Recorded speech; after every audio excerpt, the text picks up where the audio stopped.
ఎలా చేయాలంటే మీరు ప్రేమతో చేయాలంటే. ఇక్కడ అంటున్నాడు, మీరు ఇక్కడ మాట్లాడుతున్న మాటలు చాలా విషయాలు చెప్పండి, కానీ మీరు పౌరుషం కలవాలి అన్నాడు.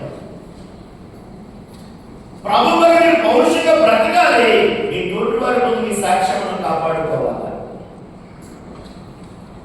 ఈ రోజు ప్రభు గారు ఆ పౌరుషం అనేది ఈ సంవత్సరం తీసుకోకపోతే ఇంకెప్పుడు తీసుకుంటారు చెప్పండి?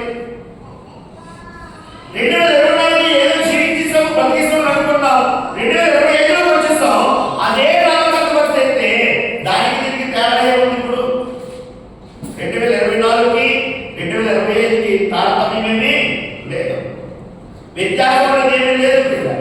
కానీ దేని వాక్యం అంటుంది, ఎవడైనా క్రీస్తునందున్న వాడు నూతన సృష్టి.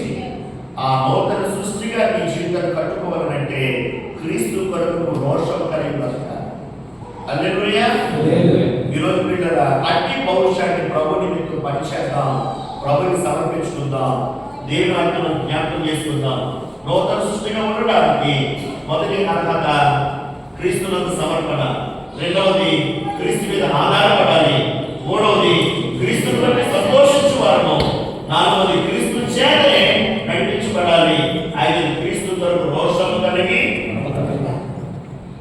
బ్రతుకుతామా?